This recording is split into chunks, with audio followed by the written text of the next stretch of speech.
Let's begin by offering our respects to ISKCON founder Acharya and our preeminent Shiksha Guru, His Divine Grace, A.C. Bhaktivedanta Swami Srila Prabhupada.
Srila Prabhupada ki Jai. Yeah.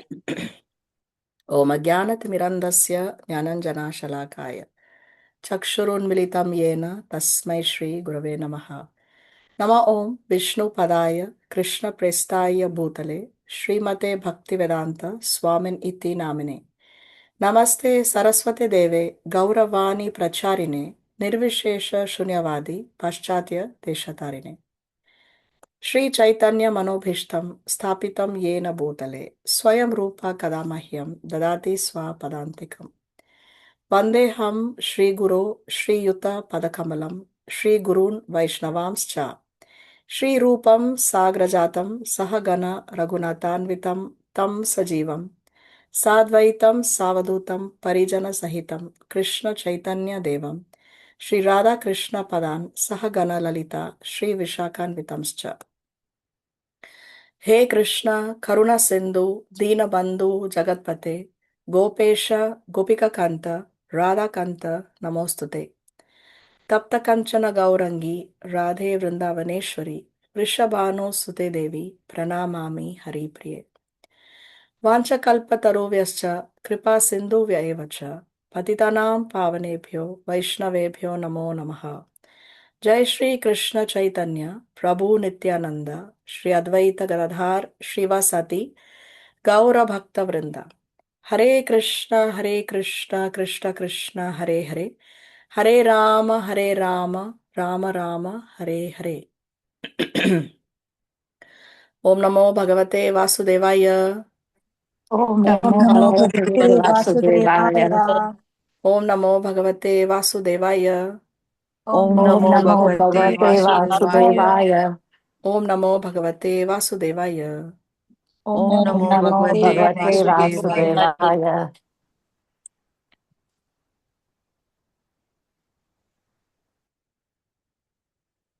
Okay, so we welcome all of you to our weekly online Krishna book classes. We have with us here Aja, Dadmelis, Divina, Dipti Adnani, Hari Kumar, Kamala Nandini Mataji, Karuna, Lavina Dadlani, Manju Nihalani, Meenakshi, N.C. Venkachari. Then my husband is there. Then we have Ritu Lalwani. And we have the Latkar family, Shailesh Latkar, Shantaram Latkar, Sheetal Latkar. And then we have Sheetal's iPhone, Swapna Latkar, Upasna, Vivansh, and Wendy. Okay. So what did we see in the previous class?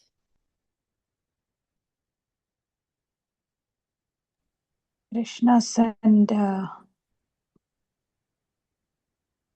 Krishna sent Uddhava to Vrindavan to console his mother, father, and the Gopis, and also the cowherd boys. Okay. So the whole night he spent where? Doing He what? spent the whole night in Vrindavan, yes, with Which part Nanda of Maharaj Vrindavan? Nanda Maharaj and Yashoda Maya. Uh-huh. And this doing what? Talking Krishna Katha. No, they were talking about Krishna only. So like that, he spent the whole night, and then in the morning, what happened? He went to see the gopis and console them. Yes, he is now face to face with the gopis we saw in the previous chapter. That's how the previous chapter ended. No, in the morning, the gopis are coming to meet Yashoda, Mother Yashoda and Nanda Maharaj, as they do every morning. And they're also up for Mangalarti and they're doing their duties. And like that, they are now face to face with Uddhava. No, so this is where the previous chapter ended. Now another question: how many Gitas have we seen in the Krishna book so far? Three Gita. What are they? Gopi Gita, Yes, Gopi Gita, Venu Gita and Yugal Gita. Gopi Gita, Venu Gita, and Gita and Yugala Yugal Gita. Gita. We have seen one more Gita, Viraha Gita. Viraha Gita. Yes, Viraha Gita. So what is Venu Gita? Venu, the story of Krishna's flute. The song of Krishna's flute. No, so as Krishna goes in the forest and he's playing his flute, then the gopis are glorifying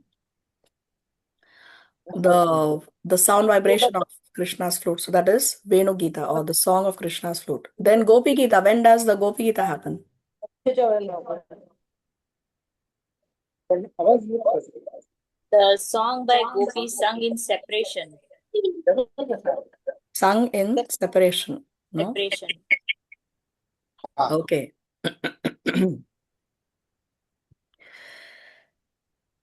Then Yugala Gita. As Krishna leaves Vrindavan, then the Gopis sing this Viraha Gita. Viraha Gita is when the gopis sing as Krishna leaves Vrindavan. Okay, very nice. And Yugala Gita? Yugal Gita is all the Gopis together, they sing the Gita. That is When? What is the occasion?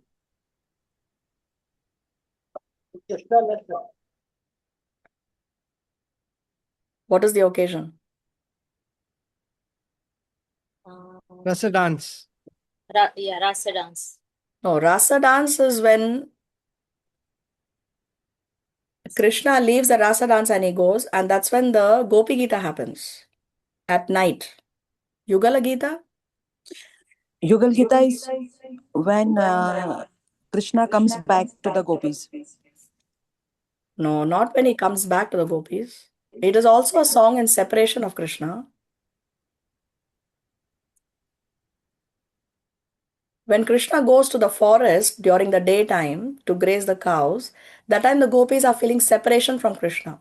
And that's when this particular Yugala Gita happens. The gopis song as Krishna wanders in the forest. So these are the Gitas that we have seen in Krishna book so far. Venu Gita, Gopi Gita, Yugala Gita, and Viraha Gita. So what we will see today by the mercy of Sri Guru and Sri Krishna is what is called as the Brahmara Gita. Brahmara Gita means the song of the bee, no, the bee. So now as Uddhava is face to face with the gopis, and the gopis are asking him about Krishna. At that time, there is one particular gopi who the acharyas explain is actually Srimati Radharani. No? So she starts to have a conversation, or she's talking to a bee, and she's addressing the bee as the messenger of Krishna. So that song that this particular gopi or Srimati Radharani sings to that bee is called as Brahmara Gita. So this chapter is very much infused with the love the gopis have for Krishna. The ecstasy in separation from Krishna is what this whole chapter is infused with. It's called as Brahmara Gita. That section where Srimati Radharani is talking to the bee, that section is called as Brahmara Gita.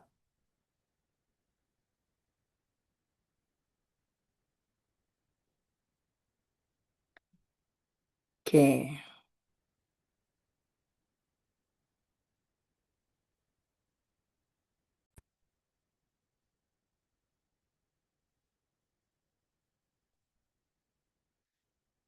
So this is chapter 47 of the Krishna book titled Delivery of the Message of Krishna to the Gopis. Let's read. When the gopis saw Uddhava, they observed that his features almost exactly resembled those of Krishna, and they could understand that he was a great devotee of Krishna's. His arms were very long and his eyes were just like the petals of the lotus flower. He was dressed in yellow garments and wore a garland of lotus flowers. His face was very beautiful. Having achieved the liberation of Sarupya and thus having the same bodily features as the Lord, Uddhava looked almost like Krishna. In Krishna's absence, the gopis had been coming dutifully to visit Mother Yashoda's house early in the morning. They knew that Nanda Maharaj and Mother Yashoda were always grief-stricken, and they had made it their first duty to come and pay their respects to the most exalted elderly personalities of Vrindavan. Seeing the friends of Krishna, Nanda and Yashoda would remember Krishna himself and be satisfied, and the gopis also would be pleased by seeing Nanda and Yashoda. So now the gopis are seeing how Uddhava has the same bodily features as Krishna because he has the Sarupya Mukti. There are 5 kinds of liberation which we have discussed before. Salokya, Sarupya, Samipya, Salokya, Sarupya, Samipya, Sarshti, Sayudhya. and Sayudhya. Sayugya. Yes, Sayugya Mukti, correct. Thank you. So Uddhava has Sarupya Mukti. Sarupya means he has the same roop or he has the same bodily features as Krishna. So because of that, he looks almost exactly the same as Krishna. When the gopis saw that Uddhava was representing Krishna even in his bodily features, they thought he must be a soul completely surrendered unto the Supreme Personality of Godhead. They began to contemplate, who is this boy who looks just like Krishna? He has the same eyes like lotus petals, the same raised nose and beautiful face, and he is smiling in the same way. In all respects, he resembles Krishna, Shyama Sundara, the beautiful blackish boy. He is even dressed exactly like Krishna. Where has this boy come from? Who is the fortunate girl who has him for her husband? Thus they talked among themselves. They were very anxious to know about him, and because they were simple, unsophisticated village girls, they surrounded Uddhava. When the gopis understood that Uddhava had a message from Krishna, they became very happy and called him to a secluded place and offered him a nice sitting place. They wanted to talk with him very freely and did not want to be embarrassed before unknown persons. They welcomed him with polite words in great submissiveness. We know that you are a most confidential associate of Krishna and that he has therefore sent you to Vrindavan to give solace to his father and mother. We can understand that family affection is very strong. Even great sages who have taken to the renounced order of life cannot give up family affection 10%. Sometimes they think of their family members. Krishna has therefore sent you to his father and mother. Otherwise, he has no further business in Vrindavan. He is now in town. What does he have to know about Vrindavan village or the cows' pasturing grounds? These are not at all useful for Krishna because he is now a man of the city. So they see Uddhava and they understand that definitely he has some message from Krishna, and therefore they call him to a secluded place because see, this is 5,000 years ago. Protocol is that the gopis will not express their love openly, so they call him to a secluded place so that they can have a private setting where they can freely ask Uddhava about Krishna. Surely he has nothing to do with persons who do not happen to be his family members. Friendship with those outside the family continue as long as there is some selfish interest in them. Otherwise, why should one bother about those outside the family? Specifically, a person attached to the wives of others is interested in them as long as there is a need of sense gratification, just as the bumblebees have interest in flowers as long as they want to take the honey out of them. It is psychologically very natural that a prostitute does not care for her paramour as soon as he loses his money. Similarly, when the citizens find that a government is incapable of giving them full protection, they leave the country. A student, after finishing his education, gives up his relationship with the teacher and the school. A priest, after taking his reward from the worshipper, gives him up. When the fruit season is over, birds are no longer interested in the tree. Just after eating in the house of a host, the guest gives up his relationship with him. After a forest fire, when there is a scarcity of green grass, deer and the other animals give up the forest. And so a man, after enjoying his girlfriend, gives up his connection with her. In this way, all the gopis indirectly accuse Krishna by citing many examples. Uddhava understood that the gopis of Vrindavan were all simply absorbed in the thought of Krishna and his childhood activities. While talking about Krishna with Uddhava, they forgot all about their household business. They even forgot about themselves as their interest in Krishna increased more and more. One of the gopis, namely Srimati Radharani, was so absorbed in thoughts of Krishna by dint of her personal touch with him that she actually began to talk with a bumblebee which was flying there and trying to touch her lotus feet. While the other gopis were talking with Krishna's messenger Uddhava, Srimati Radharani took that bumblebee to be a messenger from Krishna and began to talk with it as follows.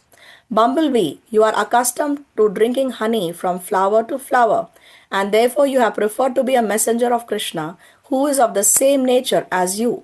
I can see on your mustaches the red powder of kumkuma, which was smeared on the flower garland of Krishna, while it was pressed against the breast of some other girl who is my competitor. You feel very proud because of having touched that garland, and your mustaches have become reddish. You have come here carrying a message for me, anxious to touch my feet. But, my dear bumblebee, let me warn you, don't touch me. I don't want any messages from your unreliable master. You are the unreliable servant of an unreliable master. So, who's speaking this? Srimati Radharani. Radharani. Srimati Radharani is speaking this to whom? Who's Bumblebee. the bumblebee? Bumblebee. Yeah, she's speaking to the bumblebee, and this is where the Brahmara Gita begins, no, with her conversation with the bumblebee. See, if We've you read the also shlokas in the Srimad Bhagavatam, it's never mentioned that this gopi is Srimati Radharani. It is only said the verse begins where Srimati Radharani speaks. The verse begins with Gopi Uvacha. Gopi means one gopi, Uvacha means said. So one gopi said. So we have discussed earlier how Sukadeva Goswami has only 7 days to narrate the Bhagavatam to Maharaj Parikshit, because Maharaj Parikshit is cursed to die within 7 days. And if Sukadeva Goswami takes the name of Srimati Radharani, he will fall into ecstasy and he may faint out of ecstasy. But they don't have that kind of time, because as I said, they have only 7 days. No, so therefore he does not mention the name of Srimati Radharani. He only says Gopi Uvacha, one gopi said. No. But we know from the commentary of our Acharya, Srila Prabhupada explains this, and also the other Acharyas explain this, the other Shastras explain that actually this particular gopi was none other than Srimati Radharani. So, as the other gopis are having this conversation with Uddhava, Srimati Radharani, she loses interest in that conversation and she sees this bumblebee, no, and her attraction is going towards that particular bumblebee. And then in her ecstasy, she is referring to that bumblebee as a messenger of Krishna, and she's indirectly criticizing. She's not actually criticizing, but it's an indirect way of her. It's an outburst of her ecstasy that she's feeling in separation from Krishna. So this is the Brahma Gita. Shailesh, you have your hand raised. is it an indirect way of communicating her distress to Uddhava? Yes, also Srila Prabhupada explains this as well, that she's indirectly addressing Uddhava as the unreliable servant of an unreliable master by saying this to the bee. Yes, that's correct. Okay. See, one may ask, one may question, why is Srimati Radharani talking like this? Why is she saying that Krishna is unreliable, and why the bee is an unreliable servant of an unreliable master? Or indirectly, why is Uddhava the unreliable servant of an unreliable master? So we have to understand that this is spoken out of extreme ecstasy. So there are 7 stages of Krishna Prema. Sneha, it begins with Sneha, where the heart begins to melt for the lover. Then it goes on increasing through different stages. We are not going to read all of them. You can read this when I share the slides in the group. It's for your own self-study. But the point here is the highest stage of Krishna Prema, the highest stage of love of Krishna is called as Mahabhav. So when the bhav is in the 6th stage, the ecstasy. When that loving propensity, when that ecstasy is intensified, then it is called as Mahabhav. So the symptoms of Mahabhav are visible only in the bodies of eternal associates like the Gopīs. So what Srimati Radharani and the Gopīs here are going through is Mahabhav, that intense ecstasy. Okay, and in this Mahabhav, Srila Vishwanath Chakravarti Thakur explains how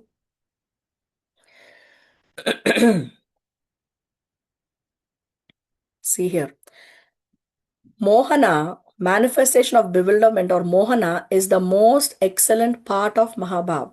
So of Mahabhav, the most excellent part of that Mahabhav is Mohana. What is Mohana? The manifestation of bewilderment. They are completely bewildered in that Mahabhav. Now that Mohana, in its indescribable state, in a state of complete delusion which cannot be described, that Mohana's indescribable state resembling delusion is called Divyon Mada. Mada, the word Mada means madness. And what kind of madness? It's not a materialistic mad person. No, it is Divyon Mada. It is Divya Mada. It is divine madness. It is divine madness. So this Mohana, when it reaches an indescribable state of complete bewilderment, then it is called as Divyonmada, or a state of divine madness. Now this Divyonmada has aspects like Udgurna and Chitrajalpa. Now out of this Udgurna and Chitrajalpa, Srila Vishwanath Thakur explains that Chitrajalpa are of 10 types. Now what is Chitrajalpa? Chitrajalpa is the ecstatic talk induced by seeing a friend of one's beloved and filled with covered anger, culminating in extreme eagerness. So this is what has happened with the Gopis. They are engaging in ecstatic talk which has been induced by seeing a friend of their beloved. So they are seeing Uddhava, who's a friend of Krishna, who's their beloved.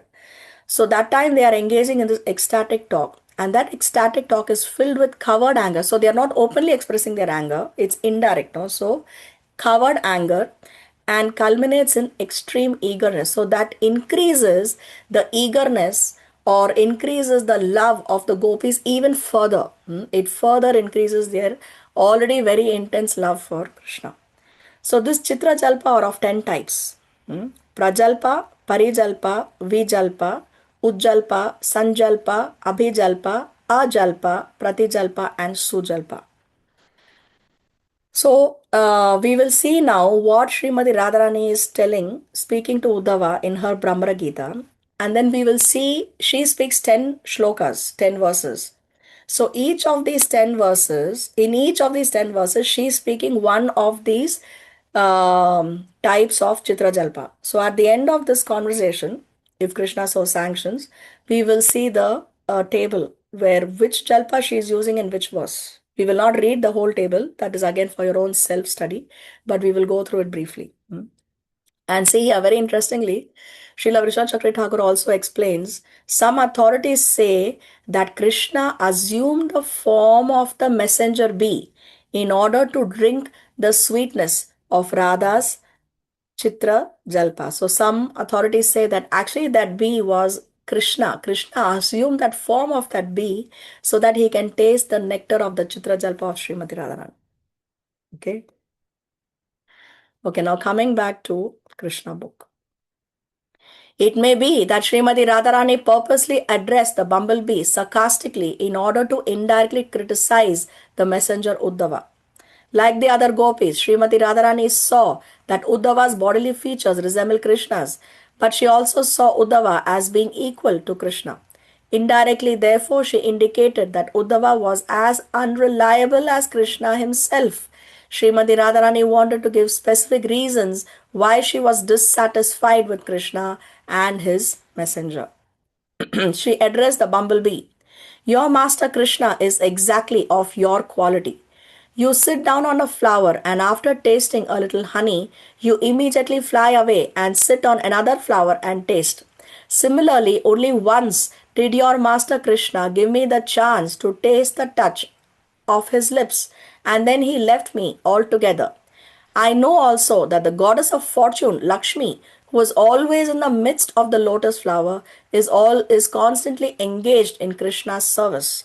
But I do not know how she can become so captivated by Krishna and why she is so much attracted to Krishna, although she knows his actual character. Maybe she is so much captivated by Krishna's sweet words that she cannot understand his real character. As far as we are concerned, we are more intelligent than the goddess of fortune. We are not going to be cheated anymore by Krishna or his messengers. So you can see here Srimati Radharani in this photo, she's addressing this bee over here, no? The bumblebee. Did we see another? See here, you can see how here the other gopis are engaged in this conversation with Uddhava, but Srimati Radharani is not interested anymore in that conversation and she starts to address this bumblebee.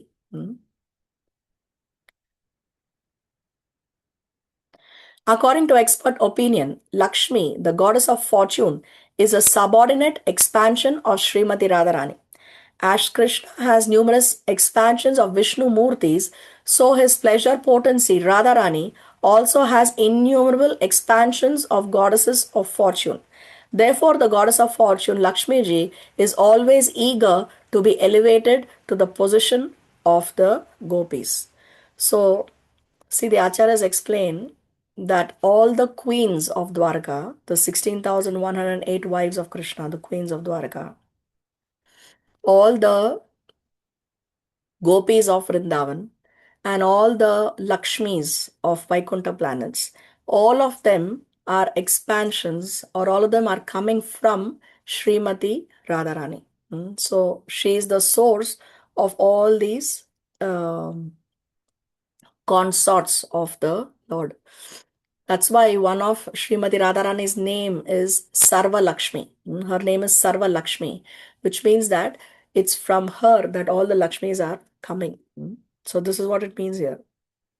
As Krishna has numerous expansions of Vishnu Murtis, so his pleasure potency Radharani also has innumerable expansions of goddesses of fortune.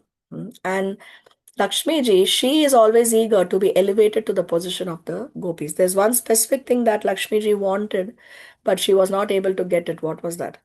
Which we have discussed before in our classes. He wanted to be part of the Rasa dance. Yeah, she wanted to participate in the rasa dance. Was she allowed to do it? Even she did a lot of austerities, a lot of tapasya. No. She was not allowed. Why? She had man. Oh, yes. So what was the man that she had?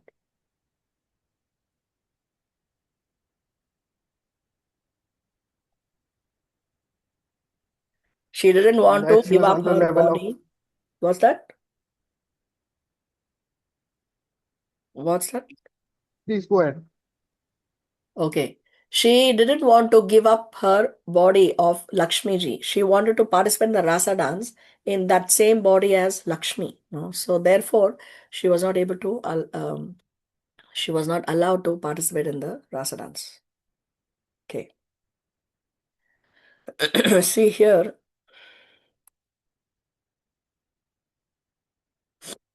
Coming to this point again of the goddess of fortune, there's a very interesting conversation. In the Chaitanya Charitamrita,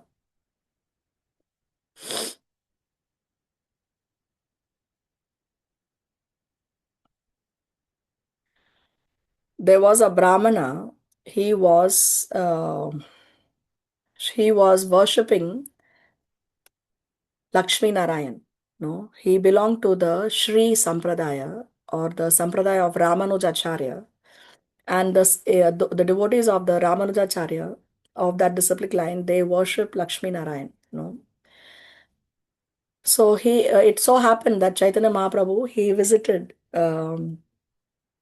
When he was on his tour, he visited this place in South India in Trichy, or it's called Tiruchirappalli, in the localites. They call it Tiruchirappalli, or popularly it's called as Trichy.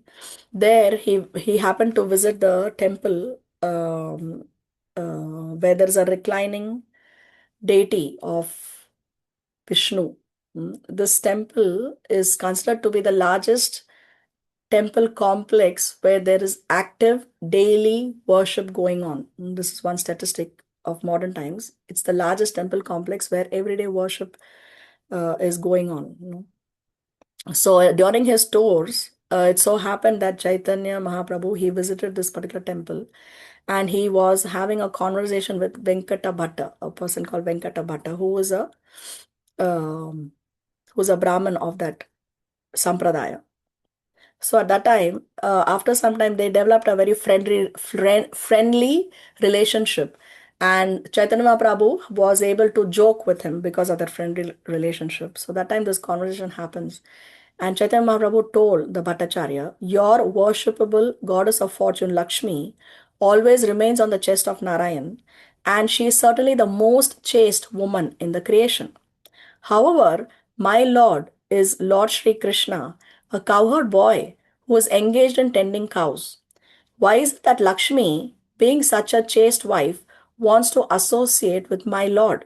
So this is a friendly conversation, and he's telling, Chaitanya Mahaprabhu is telling Venkata Bhatta that why does your Lakshmi, who's very chaste, she's most chaste woman in creation, why does she want to associate with my Krishna? She has Narayan as a husband. Why does she want to associate with my Krishna, who's only a cowherd boy? No.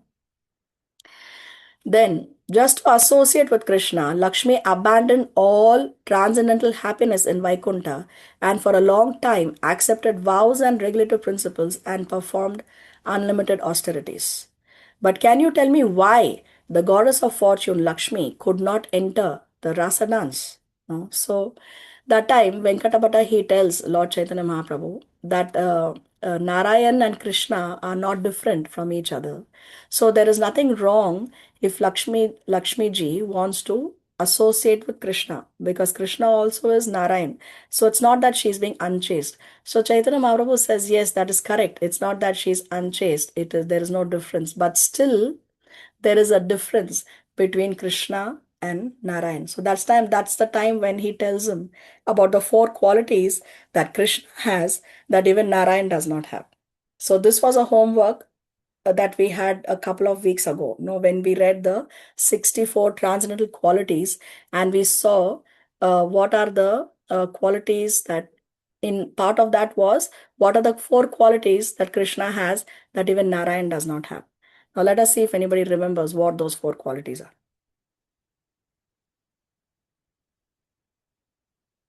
Does anybody remember?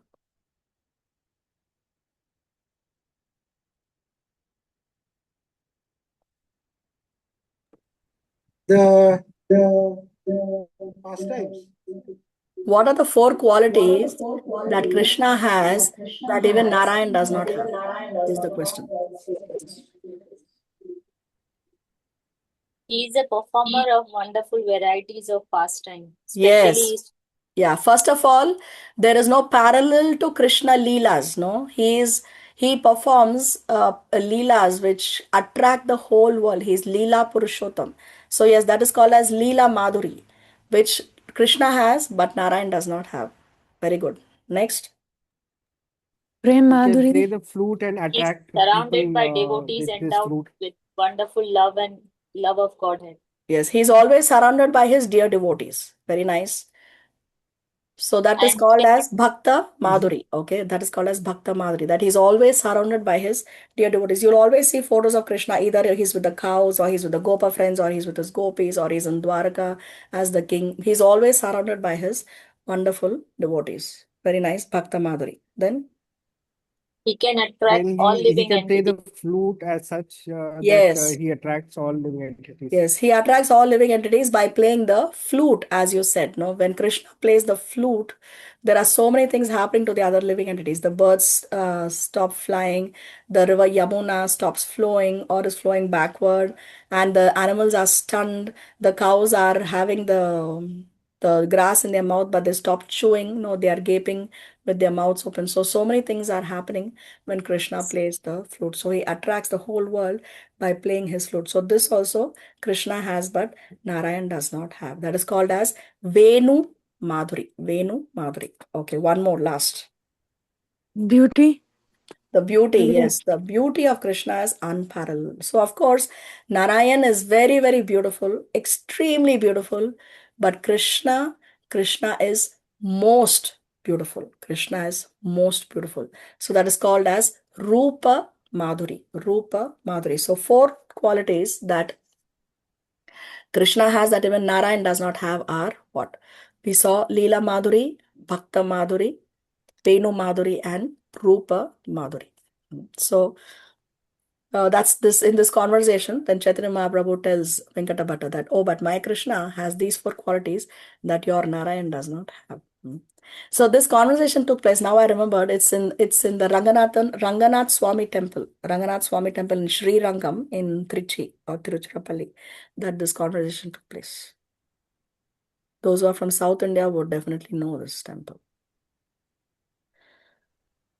So it's a very nice nectarian conversation, and if you like, you can go to this link here and you can read the conversation. It's there between verses 108 and 165 years. So you click on this link, it will take you to the Veda base exact page, and there you can read this entire conversation. Very, very nectarian conversation. Mataji, can you send this link on our chat? Okay, I'll do that. Thank you. You're welcome. Srimati Radharani continued, you foolish bumblebee, you are trying to satisfy me and get a reward by singing the glories of Krishna, but it is a useless attempt. We gopis are bereft of all our possessions. We are away from our homes and families. We know very well about Krishna. We know even more than you. So whatever you make up about him will be old stories to us. Krishna is now in the city and is better known as the friend of Arjuna. He now has many new girlfriends who are no doubt very happy in his association. Because the lusty burning sensation of their breasts has been satisfied by Krishna, they are now happy. If you go there and glorify Krishna, they may be pleased to reward you. You are just trying to pacify me by your behavior as a flatterer, and therefore you have put your head under my feet. But I know the trick you are trying to play. I know that you are a messenger coming from an even greater trickster, Krishna. Therefore, please leave me. So, see in this photo, the bee is here and Srimati Radharani is talking to the bee. So one may think that this is crazy. No, this is crazy.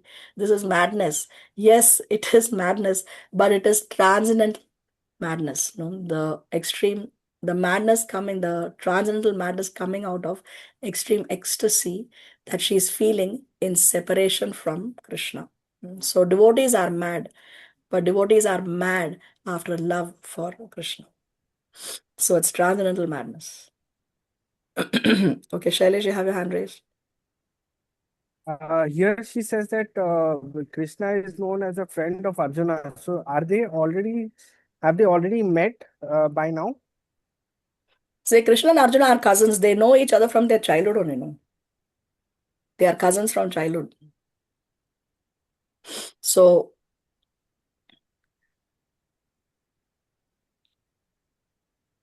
Arjuna and Krishna, I don't know if they have met in their childhood, but the Mahabharata scene is not happening yet. but I don't know if they met in their childhood. But they are known. Everybody knows that they are cousins since childhood. But it is revealed now to them after Krishna went to Mathura. Then it was revealed that actually he is the son of Devaki and Vasudev. So then only it is revealed that yes, Arjuna and the Pandavas are the cousins of Krishna. Okay. Yes. I can understand that you are expert in reuniting two opposing parties, but at the same time, you must know that I cannot place my reliance upon you, nor upon your master, Krishna.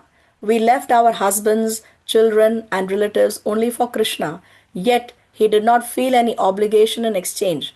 At last, he left us forlorn. Do you think we can place our faith in him again? We know that Krishna cannot live for a moment without the association of young women. That is his nature.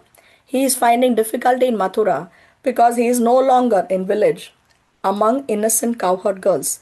He is in aristocratic society and must be feeling difficulty in making friendships with other young girls. Perhaps you have come here to canvass again or to take us there. But why should Krishna expect us to go there? He is greatly qualified to entice all other girls, not only in Vrindavan or Mathura, but all over the universe.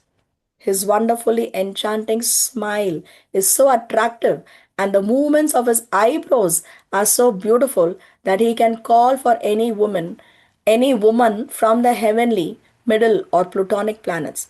Even Mahalakshmi, the greatest of all goddesses of fortune, hankers to render him some service. In comparison to all these women of the universe, what are we? We are insignificant.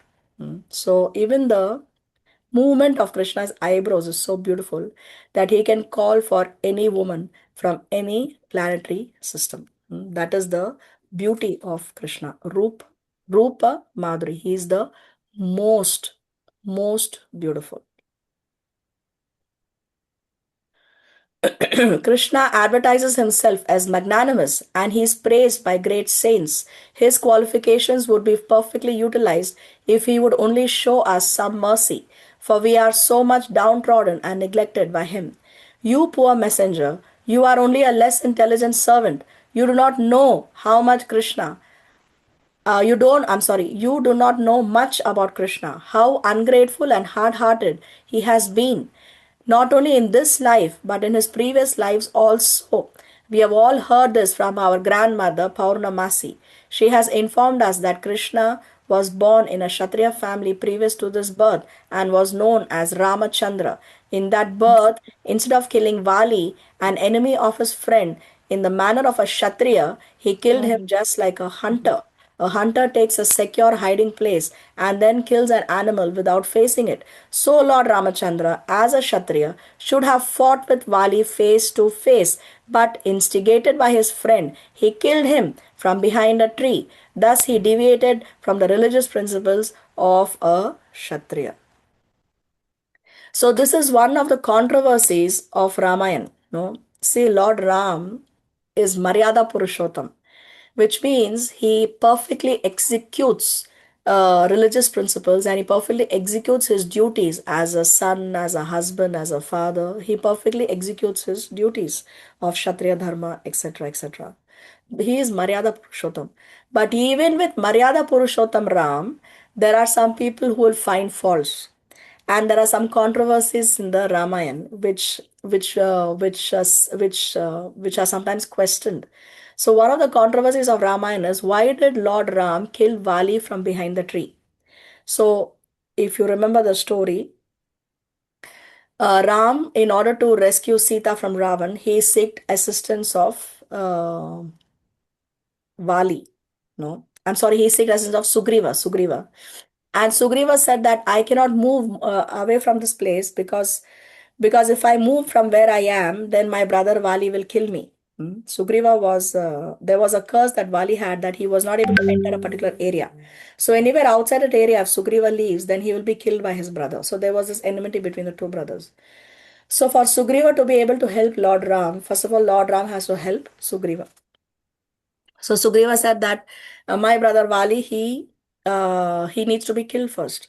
And Ram wants to kill him, not because he wants Sugriva to help him, but the thing is he wants to punish Vali because he has taken the wife of Sugriva. No, he was living with Sugriva's wife as his own wife. So Vali had done the same thing that Ravana had done. Ravana had taken his Ram's wife, and Vali had taken his brother Sugriva's wife. So therefore, what Ram said that you invite your brother to a fight, and then as they are fighting, then Lord Ram kills Pali from behind a tree. So the question is raised, why didn't he face him like a Kshatriya and kill him from face to face in a combat? Why did he have to kill him from behind the tree is the controversy. So how to understand this controversy is from different angles of vision the acharyas explain that if Ram was to openly declare war and fight Vali face to face, Vali would have brought his entire army and many innocent people would have been killed in that. And Ram does not want to kill the innocent Vanaras uh, and make them pay the price of a war. Now, with Ravan, also the entire army had come, but they were all a demon army. They were a demon army and they were supporting Ravan. But in the case of Sugriva, the army, they were all innocent Vanaras, no? The monkey army. So he does not want to punish them. That is one. Then another point is Vali had a boon. The boon was that whoever will fight with Vali, he will get half the strength of his opponent. And because of that boon, he ended up being very, very powerful. Okay. Now, if Lord Ram had to fight with Vali, and Vali had to take the half the power of Ram, what do you think would have happened? Ramchandra would have lost. Ramachandra would have lost his power. How much power Means does Lord Ram have? 10, 20, 100, 10 million, 100 million. Unlimited. Unlimited, yes, Unlimited. because he is God. He is God. So God means he has unlimited strength, unlimited potency, correct? So if Vali had to take half of Ram's potency, so how much is half of unlimited? What is half of infinity? Same. Unlimited. Infinity. Yes, half of infinity is infinity. So do you infinite. think Vali would have been able to take infinite power? He's an he's an ordinary conditioned living entity. No, he would have been completely blasted to pieces. It's like charging your ordinary cell phone on a big transformer. It will only blast. No, it cannot take that kind of power. It cannot take that kind of energy. So actually, by killing Vali from behind the tree, Ram has given him a respectable death by him being killed by the arrow of Lord Ram instead of his body just bursting into pieces. Right? So actually, Lord Ram gave him a very glorious death. It's not that he was, imagine his son telling the world, "Oh, my father, how did your father die?" Oh, he was just blasted into pieces. We could not even find his body. No. But in this case, his last rites were duly performed by his family upon the instruction of Lord Ramachandra. So this is another reason the acharyas give to explain how to understand why Lord Ram killed Vali from behind the tree. And very interestingly, if you read the section of the Ramayana, when Lord Ram kills Vali, then there is a conversation between Vali and Lord Ram. So Vali is with the arrow and he is struggling there with that arrow, taking his last breaths. And he sees Ram. Ram then appears before him. And Lord Ram is 7 feet tall and his bow is 6 feet long. And he's standing there and he tells Ram, I have heard about your glories and I know that you are this great person. But why did you kill me? I'm just an ordinary monkey, and we have no enmity. There's no enmity between you and me. Why did you kill me? So Lord Ram says that my brother, he is the king of Ayodhya because Bharat is ruling. No, in Ram's absence, Bharat is ruling. He is the king. So Ram is saying that my brother is the king, and I am a servant of the king. And as a servant of the king, I have to maintain law and order also. And you have engaged in adharma by living with the wife of somebody else. No, so because you are doing adharma, it is my duty as the servant of the king to maintain law and order, and therefore I killed you. So he says, yo, but these rules and regulations only apply to human beings. In the animal kingdom, there is no such rule and regulation that there is a marriage and you're living with somebody else's wife. That rule does not apply in the animal kingdom. That time Vali says. So that time Lord Ram says, okay, in that case, if you consider yourself an animal and the animal kingdom law does not apply to you, then there is no harm in killing an animal, because when the Kshatriyas go for hunting, they do not openly challenge an animal to a combat, and there is no open combat between the two. The hunter always kills the animal while he is hiding, no? So it's not wrong if I have killed you. So either you consider yourself an animal or you consider yourself a human being. Either way, there is nothing wrong in killing Bali from behind the tree. So it's very interesting, this conversation. I think that this is the only conversation, only what do you call it? Conversation of this kind between the killer and the killed. And at the end, Vali accepts. And Lord Ram also tells Vali, if you think that I have done something wrong, I can restore your life. So Vali said, no. What will I do with the extra life? I may not be having the opportunity to be killed by the Lord himself in the future. So I prefer to die now because I want to die at the hands of the Lord. No? So it's a very nice conversation between the killer and the killed. And at the end, Bali also instructs his son to follow Lord Ram and to serve Lord Ram. And that's how Angad became a servant of Lord Ram. And he also assisted Lord Ram in his search for Sita. Anyway, coming back to Krishna book.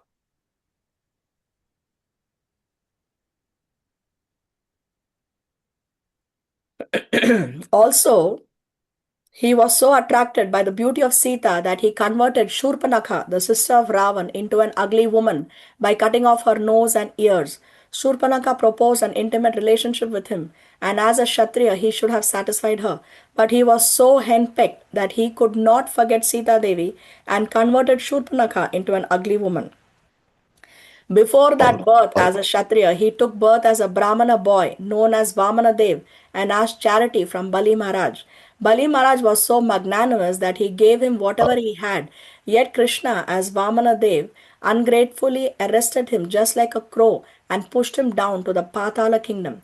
We know all about Krishna and how ungrateful he is, but here is the difficulty. In spite of his being so cruel and hard hearted, it is very difficult for us to give up talking about him. And it is not only we who are unable to give up this talk, but great sages and saintly persons also engage in talking about him. We Gopis of Vrindavan do not want to make any more friendships with this blackish boy, but we do not know how we shall be able to give up remembering and talking about his activities. Okay, so here she's talking about Shurpanakha, and then she's talking about how Bali Maharaj, he surrendered everything to Vamanadev, and Vamanadev put his leg on top of Bali Maharaj's head because there was no other place for him to keep his third step, no? The three steps that Vamanadev promised to, three steps that Bali Maharaj promised to give to Vamanadev. In one step, he covered land. In the second step, he covered everything that was above land. And in the third step, there was no other place left. So Bali Maharaj gave his head. So what did Vamanadev give in return? How did he reciprocate to the surrender of Bali Maharaj? He Bali will Maharaj gave protect him everything that he forever. possessed. Hmm? He will protect him He from. made him the next Indra. Yeah, he is later to become the next Indra after our current Indra finishes his term. Very nice. What else? He will protect him forever. He'll be standing in front of us in Patal Loka to protect him. Yeah, he is personally there as a protector of the planet. So what is this planet of Bali Maharaj? Patal Loka. This is Sutala. Sutala, yes, the planet is called Sutala. It is in the lower planetary systems. So Bali Maharaj gave away his kingdom, his opulence, his followers, everything he gave up. But the Lord always reciprocates. He will give you more than what you can give to the Lord. No, so he gave an entire planet to Bali Maharaj for his complete surrender.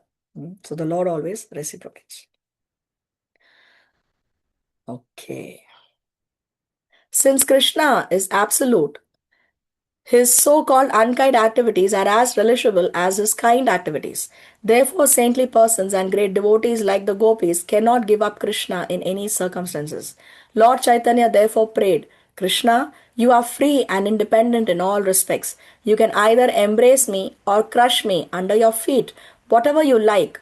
You may make me broken-hearted by not letting me see you throughout my whole life, but you are my only object of love. So this is how a pure devotee thinks. Krishna, you can do with me whatever you like. No matter what you do with me, you are my only object of love. So this is how a devotee thinks. This is how a pure devotee thinks.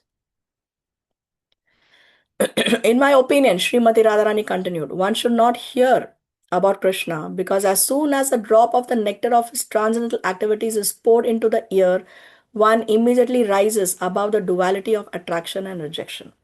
Being completely freed from the contamination of material attachments, one gives up attachment for this material world, including family, home, wife, children, and everything else materially dear to every person. Being deprived of all material acquisitions, one makes his relatives and himself unhappy. Then he wanders in search of Krishna, either as a human being or in other species of life, even as a bird, and voluntarily accepts the profession of a mendicant. It is very difficult to actually understand Krishna, his name, his qualities, his form, his pastimes, his paraphernalia, and his entourage. So see here, even if you hear a drop of nectar of Krishna's activities, one rises above the duality of attraction and rejection. That is the potency, that is the power of hearing about Krishna, hearing about the Leelas of Krishna, or even about hearing the sweet pastimes of Krishna and his devotees. So when we hear Krishna Katha, then it automatically leads to detachment. It automatically increases our love for Krishna. It's a natural byproduct of hearing Krishna Katha. We should not artificially try to develop detachment. No, detachment comes automatically when we hear about the glories of Krishna. So hearing is very, very important. Srimati Radharani continued to speak to the black messenger of Krishna. Please do not talk any more about Krishna. It is better to talk about something else. We are already doomed, like the black spotted she deer in the forest, who are enchanted by the sweet musical vibration of the hunter. In the same way, we have been enchanted by the sweet words of Krishna, and by thinking of the rays of his toenails again and again, we are becoming more and more lusty for his association. Therefore, I request you not to talk of Krishna anymore. These talks of Radharani with the bumblebee messenger, including her accusing Krishna in so many ways and at the same time expressing her inability to give up talking about him, are signs of the topmost transcendental ecstasy called Mahabhav. The ecstatic Mahabhav manifestation is possible only in the persons of Radharani and her associates. Great acharyas like Srila Rupa Goswami and Vishwanath Chakravarti Thakur have analyzed these Mahabhav speeches of Srimati Radharani and described their different varieties such as Udgurna or bewilderment and Japa Pratijalpa or talking in different ways. These are the signs of Ujjvala Rasa or the brightest jewel of love of Godhead. So here Srila Prabhupada is explaining how to understand this whole conversation that Srimati Radharani is having with the bumblebee. This whole conversation where it appears that she's accusing Krishna. So how to understand this is through these acharyas. It is a manifestation of her Mahabhav. And this kind of ecstasy is only possible for Srimati Radharani and her associates or the Gopīs. While Radharani was talking with the bee and the bee was flying hither and thither, it all of a sudden disappeared from her sight. She was in full mourning due to separation from Krishna and felt ecstasy by talking with the bee. But as soon as the bee disappeared, she became almost mad, thinking that the messenger bee might have returned to Krishna to inform him all about her talking against him. Krishna must be very sorry to hear it, she thought. In this way, she was overwhelmed by another type of ecstasy. In the meantime, the bee, flying hither and thither, appeared before her again. She thought, Krishna is still kind to me. In spite of the messengers carrying disruptive messages, he is so kind that he has again sent the bee to take me to him. Srimati Radharani was very careful this time not to say anything against Krishna. My dear friend, I welcome you, she said.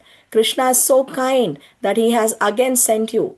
Krishna is so kind and affectionate to me that he has fortunately sent you back in spite of your carrying my message against him. All good fortune to you, my dear friend. Now you may ask from me whatever you want. I shall give you anything because you are so kind to me. You have come to take me to Krishna because he is not able to come here, being surrounded by his new girlfriends in Mathura. But you are a tiny creature. How can you take me there?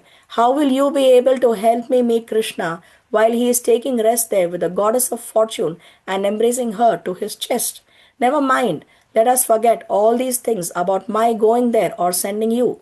Please let me know how Krishna is faring in Mathura. Tell me if he still remembers his foster father, Nanda Maharaj, his affectionate mother, Yashoda, his cowherd friends, and his poor friends like us, the Gopis. I am sure he must sometimes sing about us who served him just like maid servants without any payment.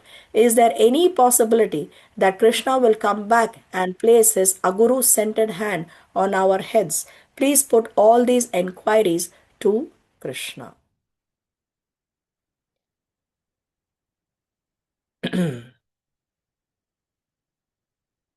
Yeah, Shivani, you have your hand raised?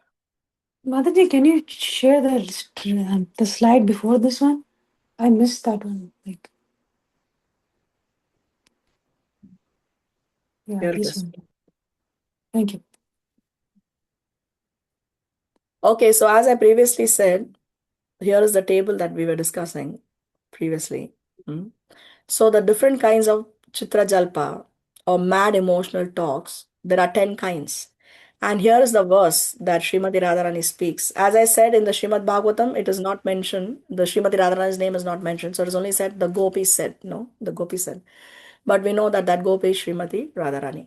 And here is the definition of that variety of Chitra Jalpa. For example, in this particular verse, this is what Srimati Radharani spoke. That is a variety of Prajalpa. And what is the definition of Prajalpa?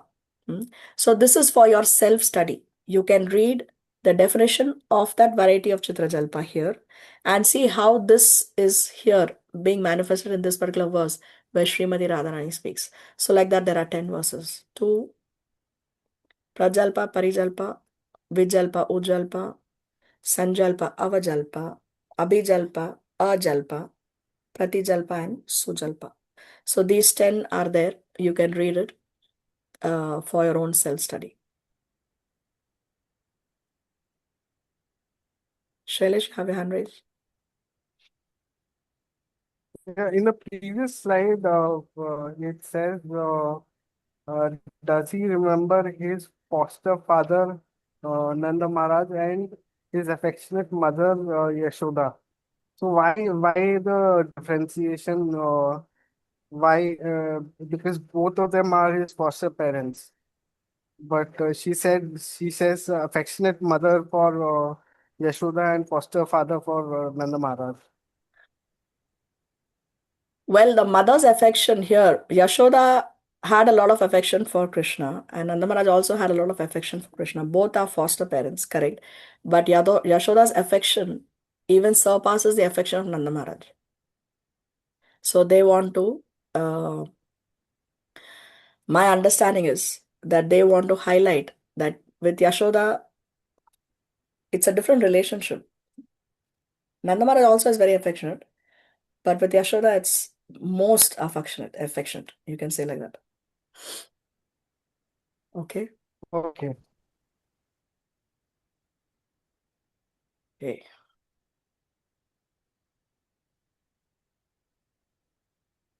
Uddhava was standing near and he heard Radharani talking in this way, as if she had become almost mad for Krishna. He was exceedingly surprised at how the gopis were accustomed to thinking of Krishna constantly in that topmost ecstasy of Mahabhav love. He had brought a message in writing from Krishna, and now he wanted to present it before the gopis just to pacify them. He said, "My dear gopis, your mission of human life is now successful. You are all wonderful devotees of the Supreme Personality of Godhead. Therefore, you are eligible to be worshipped by all kinds of people. You are worshipable throughout the three worlds because your minds are wonderfully absorbed in the thought of Vasudev Krishna. He is the goal of all pious activities and ritualistic performances, such as giving charity, rigidly following the austerity of vows, undergoing severe penances, and igniting the fire of sacrifice. He is the purpose behind chanting different mantras, reading the Vedas, controlling the senses, and concentrating the mind in meditation. These are some of the many different processes for self realization and attainment of perfection of life, but actually they are meant only for realizing Krishna and dovetailing oneself in the transcendental loving service of the Supreme Personality of Godhead. This is the last instruction of the Bhagavad Gita also. Although there are descriptions of different processes of self realization, at the end, Krishna recommends that one give up everything and simply surrender unto Him. All other processes are meant for teaching one how to surrender ultimately unto the lotus feet of Krishna. The Bhagavad Gita also says that this surrendering process is completed by a sincere person after executing the processes of self-realization, wisdom, and austerity for many births. So see, very, very important points here. So there are many ways to reach, to realize God. And all these different ways, all these different processes are explained by Krishna in detail in the Bhagavad Gita. So he explains Karma Yoga, he explains Jnana Yoga, he explains Dhyana Yoga, and he also explains Bhakti Yoga. Now, after explaining all these four after yoga systems, Krishna at the end in the 18th chapter, he says, Sarva dharmam parityaja, mam ekam sharanam vraja. Sarva dharmam parityaja means give up all varieties of religion. So he's telling Arjuna, whatever you have learned so far, Jnana Yoga, Karma Yoga, Dhyana Yoga, just forget it. What Krishna is saying, Sarva dharmam parityaja, abandon all varieties of religion. Mam ekam sharanam vraja. Simply surrender unto me. Why? Because that is the topmost religion. Everything else is only going to Krishna. Whatever austerity you do, whatever tapasya you do, whatever yagya you do. See here, let's read this line again. See, he is the goal of all pious activities. So any pious activity we do, the goal is Krishna. Any ritualistic performance we do, the goal is Krishna. Such as giving charity, following any austerity of vows, undergoing tapasya penances, any yagya you do. Actually, the goal of everything is Krishna only. He's the purpose behind chanting different mantras, reading the Vedas. Everything. So Krishna, we saw in the previous class, no, Krishna is Vedantavit, Vedakrit. He's the compiler of the Vedas and he's also the knower of the Vedas. So after learning all these Vedas, at the end, Krishna is that personality who has to be known. Who is that? So that's why Krishna tells Arjuna at the end of the Bhagavad Gita, Sarva dharmam parityaja, mam ekam sharanam vraja. Give up all varieties of religion, simply surrender unto me. So this is what here is written. This is the last instruction of the Bhagavad Gita. Although there are descriptions of different process of self-realization, which we discussed, all these different yoga systems, at the end, Krishna recommends that one give up everything and simply surrender unto him. All other processes are meant for teaching one how to surrender ultimately unto the lotus feet of Krishna. That's all. Since the perfection of such austerity was completely manifested in the lives of the gopis, Uddhava was fully satisfied upon seeing their transcendental position. He continued, My dear gopis, the mentality you have developed in relationship with Krishna is very, very difficult to attain, even for great sages and saintly persons. You have attained the highest perfectional stage of life. It is a great boon for you that you have fixed your minds upon Krishna and have decided to have Krishna only, giving up your families, homes, relatives, husbands, and children for the sake of the Supreme Personality. Because your minds are now fully absorbed in Krishna, the Supreme Soul, universal love, has automatically developed in you. I think myself very fortunate that I have been favored by your grace to see you in this situation. When Uddhava said that he had a message from Krishna, the gopis were more interested in hearing the message than in hearing about their exalted position. So see, this is the nature of a devotee. A devotee does not want to be hearing his own glorification. A devotee wants to hear the glorification of the Lord and the devotees of the Lord. So the gopis are not interested in hearing about their exalted position. They did not very much like being praised for their high position. They showed their anxiety to hear the message Uddhava had brought from Krishna. Uddhava said, "My dear gopis, I am especially deputed to carry this message to you, who are such great and gentle devotees. Krishna has specifically sent me to you because I am his most confidential servitor." Uddhava did not deliver to the gopis the written message brought from Krishna, but he personally read it to them. The message was very gravely written so that not only the gopis but all empiric philosophers might understand how pure love of God is intrinsically integrated with all the different energies of the Supreme Lord. From Vedic information, it is understood that the Supreme Lord has multi energies. Parasya Shaktir Vividhaiva Shruyate. Also, the gopis were such intimate personal friends of Krishna that while he was writing the message for them, he was so moved that he could not write distinctly. Uddhava, as a student of Brihaspati, had a very sharp intelligence. So instead of handing over the written message, he thought it wise to read it personally and explain it to them. So now Uddhava is going to read the message. Now, what is this message? We will see in the next class because it's a long chapter. Because of time constraints, we cannot complete it.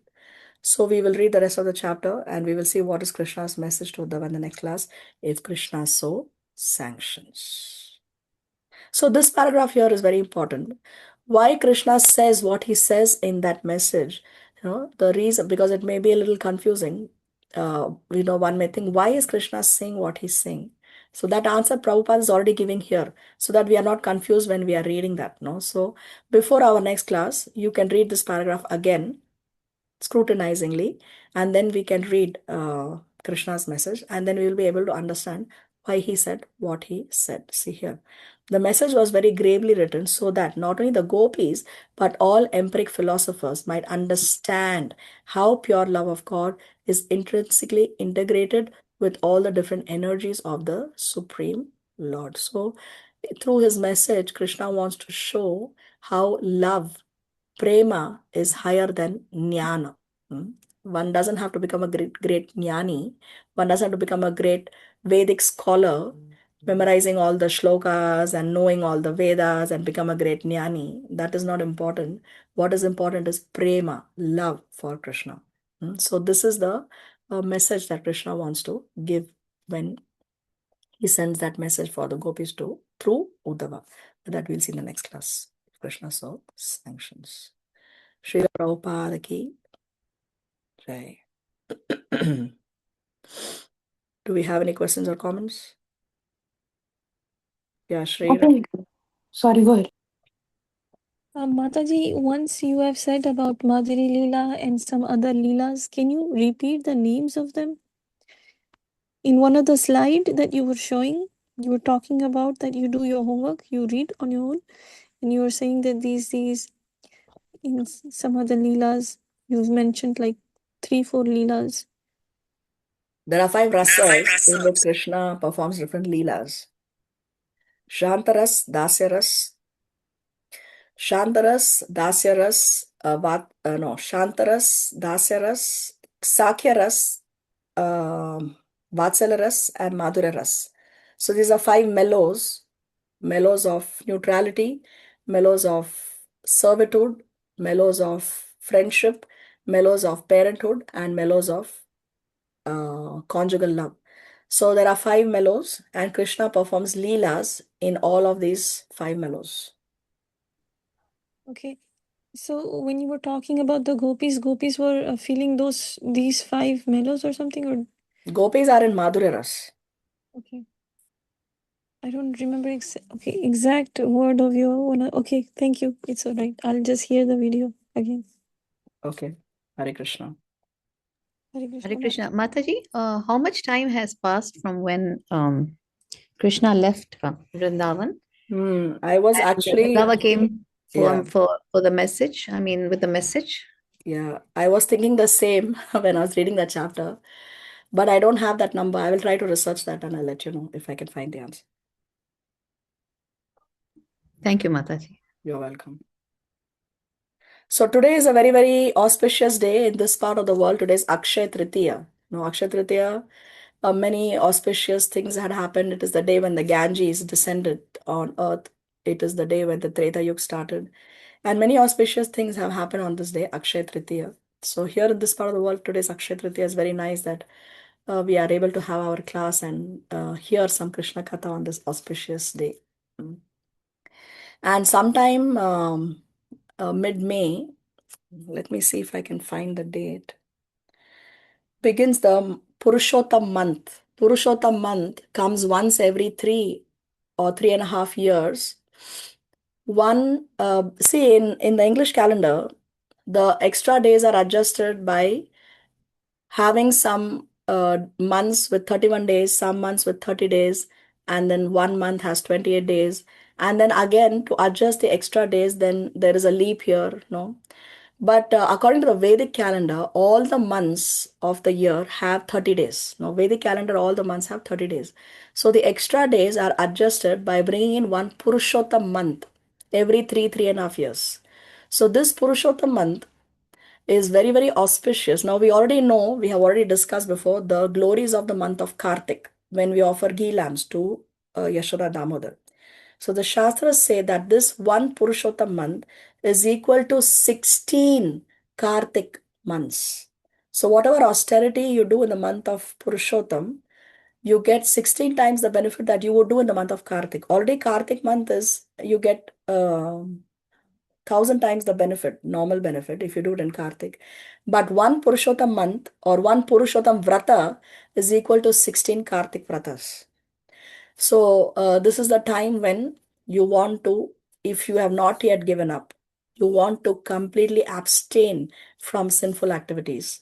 No meat eating, no intoxication, no illicit sex, no gambling. Maximize your chanting, and you can offer again ghee lamps to Lord Sri Sri Radha Krishna. So it's time for you to prepare your ghee lamps. Keep your ghee lamps ready so that in the month of Purushottam, you and your family, and you can also encourage others to offer ghee lamps to Sri Sri Radha Krishna for the month of Purushottam. I'm telling you in advance so that you have enough time to prepare your ghee lamps and also encourage others to do the same. Hare Krishna, Mataji, can I ask you something? Yes. So when is the Purushottam month starting again? I'm sorry. I know you just told us. I'll let you know right now. Let me see my calendar. Thank you. So we do the same thing, same process as Kartik, the ghee lamp.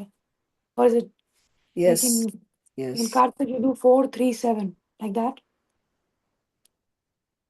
4, 2, 3, 7. That's not only Kartik. Actually, whenever you offer lamps to the Lord, it's always in that order: 4, 2, 3, 7. Okay, thank you. Oh, I didn't know that. Thank you. So the Kartik month here in Chile, it begins on the 17th of May. In India, it may be one day before or after, or it may be on the same day. Always you follow where you are located geographically. So you check your local calendar. It may be around 16, 17, 18, one of those 3 dates. In Chile, it begins on the 17th of May. It will last Okay. for 1 month. Okay. Okay, thank you. Hare Krishna. Hare Krishna. All right. Do we have any questions or comments? Mataji, one more question. So can we do, if we have dry tulsi sticks, as we do in Kartik, can we do that in Purushottam Mass as Yes, well? yes. If you have a tulsi plant who has naturally left her body, then those dried tulsi twigs you can make, you can wrap the cotton around it, dip it in this, you can use that. And that multiplies the benefit even more. But it should be a tulsi who has naturally left her body, okay? Not fresh tulsi. Yeah. So I've heard last time some devotees were saying that like kapoor also you add in it, or like when you put cotton, you add kapoor and ghee, or no? I have never heard about Kapoor, but if a senior devotee has told you, then you can follow the instruction. But I have always heard ghee lamps. Okay, then I will. I've seen it Not nobody has told me, but I wanted to check with you because even in New Vrindavan, West Virginia, that we have here, temple, they do ghee lamps. I've never seen them adding other stuff. Okay. Thank you. Okay, you're welcome. Anything Mataji, else? Yes. Mataji, the tulsi, dried out tulsi. If like I cannot do it because I don't have, is there any way you can do it also for me too, please? Like you did for Shivani last year. No. See, I do for somebody else only when there is a emergency situation. But in your case, what is the emergency situation? You can offer ghee lamps, right? What do you are you in an emergency situation where you cannot offer ghee lamps? Yes, I can't offer ghee lamps. My parents don't allow it. Your parents don't allow it. Yeah. What about Shivani doing it for you? Your sister, she's your family. She already has her hands covered with so much services, Mataji. She's always driving and taking her kids in there and she'll go crazy. She has so much work. You have no idea how packed she is with work. I swear to Krishna, she's just always like doing, working for her family. She just Mataji, I will do it. I do it for my family. I can add one more person. That's not a problem. Okay. Please don't take trouble. It's okay. Okay. So there's your problem solved. Shri Hari Radha. Thank you, Hare Krishna. Okay. Anything else? All right, then. See you all next week if Krishna so sanctions. The exam which we will have next week will be based on today's class and tomorrow's class because it's the same chapter. So you can read the first of the chapter before your class. So your memory is refreshed, because we are splitting the chapter into 2 classes. So, but exam will be only one for the entire chapter. So you can just go through it. And then I'll see you next week. All right, then. Thank you very much for joining. Have a nice weekend. Krishna consciousness. Hare Krishna, Hare Bol. Hare Hare Krishna. Krishna, Hare Krishna. Thank you so much. Hare Krishna. Jai Krishna. Hare Krishna, Hare Krishna. Happy weekend to you as well. Hare Krishna. Thank you very much. Hare Krishna. Hare Krishna.